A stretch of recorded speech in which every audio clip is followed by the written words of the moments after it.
Hi hello নমস্কার, কেমন আছো তোমরা? আশা করি ভালো আছো, আমিও ভালো আছি।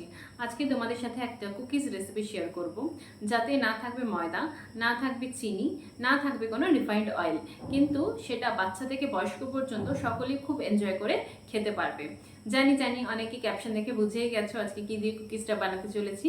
তাহলে চলো ঝটপট শুরু করা যাক। Oats almond cookies.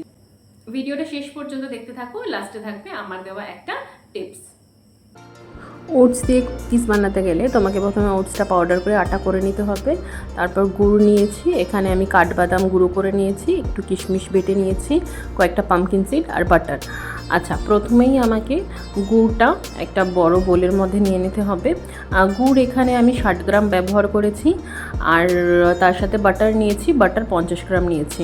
আচ্ছা, তোমরা রেশিওটা কিন্তু সেম রেখো। তোমাদের যদি মনে হয় তোমরা বেশি করে বানাতে চাও, তাহলে তোমরা কম বেশি ইনগ্রেডিয়েন্টস করতেই পারো, কিন্তু যে রেশিওটা আমি বলছি সেটা কিন্তু সমান রেখো। আচ্ছা, এবার গুড় আর বাটারটা একসাথে মিক্স করতে হবে এরকমভাবে। আমি যখন এটাকে মিক্স করছি তখন দেখো আমি কিন্তু এটা ওয়ান ডিরেকশানে করছি, তোমরাও কিন্তু এটা ওয়ান ডিরেকশানে করবে, মানে ডান দিকে ঘোরালে ডান দিকে ঘোরাবে, বাঁ দিকে ঘোরালে বাঁ দিকে ঘোরাবে, লেফট রাইট মিক্স করে করে কিন্তু করবে না, ঠিক আছে?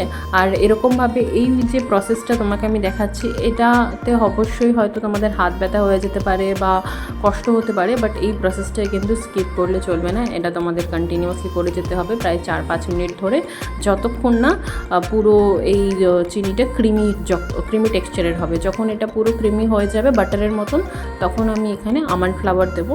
আমন্ড ফ্লাওয়ার আমি এখানে প্রায় 50 গ্রাম মতন দিয়েছি। আর এই কাঠবাদামটা যদি একটু দানা দানাও থাকে তাতে কিন্তু কোনো অসুবিধা নেই, মুখে পড়লে ভালোই লাগবে। তার সাথে সাথেই আমি যে ওটসের আটাটা করে রেখেছিলাম সেটাও দিয়ে দেবো, সেটা আমি 70 গ্রাম ব্যবহার করছি। মাপগুলো কিন্তু অবশ্যই লিখে নিও, কারণ এই মাপটা কিন্তু একদম মেনটেন করো। তারপর আমাকে সবগুলো মিক্স করতে হবে। আচ্ছা, এখানে একটা জিনিস বলি, তোমাদের কিন্তু এই যে মিক্স করাটা, এখানে কিন্তু খুব বেশি মাখার বা খুব অনেকক্ষণ ধরে এই কাজটা করার খুব বিশেষ কিছু প্রয়োজন নেই। সবগুলো অ্যাসেম্বল হতে যতটা সময় লাগে ততক্ষণ ধরে মিক্স করলেই হবে। আর এই পুরো ব্যাপারটায় কিন্তু কোনো রকম কোনো জল তোমরা ব্যবহার করবে না, বাটার এই পুরোটা মিক্স করবে। পুরো মিক্স হয়ে গেলে তারপর আমি এখানে কিশমিশ বাটাটা দেবো। কিশমিশটা মোটামুটি আমার 20 গ্রাম মতন দিয়েছি। তোমরা চাইলে কিশমিশের পরিমাণটা বাড়াতে কমাতে পারো, কিন্তু আমার মনে হয় এই পরিমাণ ওটসের কুকিজের জন্য 20 গ্রাম কিশমিশ মোর দ্যান এনাফ। তো এগুলো দিয়ে ভালো করে আমরা মিক্স করব। আচ্ছা, এগুলো দিয়ে যখন আমাদের ভালো করে মিক্স হয়ে যাবে, এরপর আমরা লাস্টে দুটো জিনিস অ্যাড করেছি।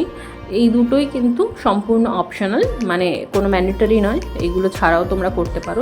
তবে যদি তোমাদের বাড়িতে থেকে থাকে তাহলে কিন্তু এই দুটো জিনিসই ব্যবহার করো।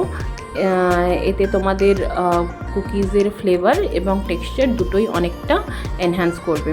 তার মধ্যে প্রথমটাই হলো বেকিং পাউডার। বেকিং পাউডার বা বেকিং সোডা দুটোই তোমাদের বাড়িতে থাকে, যে কোনো একটা তোমরা ব্যবহার করতে পারো। আচ্ছা, এইটা কিন্তু আমার 1/2 টিস্পুন, তারও হাফ মানে 1/4 টিস্পুন আমি বেকিং পাউডার দিয়েছি। আর তারপর যেটা আমি দেবো সেটা হলো ভ্যানিলা এসেন্স। আর এই ভ্যানিলা এসেন্স কিন্তু খুবই সামান্য, মানে ধরো এই 3-4 ড্রপ মতন, নট মোর দ্যান দ্যাট, এর বেশি কিন্তু অবশ্যই দেবে না। এটা দিলে যে হালকা একটা ভ্যানিলা ফ্লেভার হবে কুকিজটায়, সেটা কিন্তু তোমাদের কুকিজের টেস্ট অনেকটা বাড়িয়ে দেবে। তারপর দেখো এরকম আমরা একটা মণ্ড মতন তৈরি করে নিয়েছি। তারপর হাত থেকে এরকমভাবে গোল গোল করে আমরা হাতের মাধ্যমেই একটা সুন্দর শেপ করব, দিয়ে একটু চ্যাপটা করে এরকম যেরকম তোমাদের ভিডিওতে রয়েছে সেরকমভাবে আমরা প্রথমে করে নেব। তারপর একটা ফোর্কের মাধ্যমে আমরা সুন্দর একটা ডিজাইন করব। কিছুই না, জাস্ট এই ফোর্ক দিয়ে এরকম 3টে দাগ করে নিলেই একটা সুন্দর কুকিজের মতন তোমার শেপ হয়ে যাবে। তোমরা চাইলে কুকিজ কাটারও অনেক পাওয়া যায়, সেগুলো দিয়ে শেপ করতে পারো, কিন্তু সেটা আমার বাড়িতে নেই। আমি এরকম ছুরি দিয়ে সুন্দর শেপ করে নিচ্ছি এবং তারপর পামকিন সিড একটা করে এরকম দিয়ে দিচ্ছি। আচ্ছা, এই পামকিন সিডের কিন্তু কোনো টেস্টে কম বেশির ব্যাপার নয়, এইটা দিয়েছি শুধুমাত্র আমি সুন্দর দেখতের জন্য। তারপর আমি মাইক্রোওভেনে এইটা বেক করব। আচ্ছা, প্রথমে কিন্তু মাইক্রোওভেনটা প্রিহিট করে নিতে হবে 180 ডিগ্রি টেম্পারেচারে। প্রথমে 180 ডিগ্রি টেম্পারেচারে আমরা ভালো করে প্রিহিট করে নেব। প্রিহিট করে নেওয়ার পর 170 ডিগ্রি টেম্পারেচারে আমরা 20 মিনিট হতে দেবো। আর পুরো ব্যাপারটাই কিন্তু কনভেকশনে হবে। তোমরা ভালো করে দেখে নাও, আমি কিন্তু ভিডিওতে তোমাদের প্রত্যেকটা একটা মোড দেখিয়ে নিচ্ছি।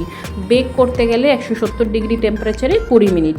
আর যখন বেক করবে না তখন কিন্তু বারবার করে খুলে অবশ্যই দেখো না, তুমি একেবারে 20 মিনিট রেখে দিও, তাতেই হয়ে যাবে। দেখো কি সুন্দর হয়েছে কুকিজটা, এটা কিন্তু খেতেও অনেক সুন্দর হয়েছে। ভিডিও শুরুতেই বলেছিলাম টিপস দেবো, আমি আমার টিপস নিয়ে হাজির হয়েছি। তো আজকের টিপসটা কিন্তু কুকিজের কনসিস্টেন্সি নিয়ে।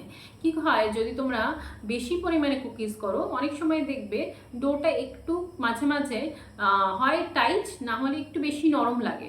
তো সেক্ষেত্রে তোমরা কি করতে পারো, যদি তোমার ডোটা একটু বেশি টাইট লাগে তাহলে লাস্টে 2 থেকে 2.5 চামচ মতন দুধ অ্যাড করে দিও, তাহলে কিন্তু ডোটা আগের পর্যায়ে নর্মালভাবে ফিরে আসবে এবং তোমরা কুকিজ করতে পারবে। আর যদি ডোটা একটু বেশি নরম লাগে তাহলে কোনো রকম কোনো ফ্লাওয়ার অ্যাড না করেই সিম্পলি ডোটাকে ফ্রিজের মধ্যে রেখে দেবে 10 থেকে 15 মিনিটসের জন্য। তারপর ফ্রিজ থেকে বের করে নর্মাল শেপ দিয়ে তোমরা কুকিজ বানিয়ে নেবে। তো দুটো ক্ষেত্রেই দেখবে তোমার কুকিজটা নর্মাল পর্যায়ে ফিরে এসেছে এবং সুন্দরভাবে কুকিজটা হয়ে গেছে। তো এই ছিল আজকের টিপস। ভালো লাগলে লাইক, শেয়ার অ্যান্ড সাবস্ক্রাইব করো, আর পাশের বেল আইকনটা প্রেস করতে ভুলো না। দেখা হচ্ছে নেক্সট ভিডিওতে। Till then tata.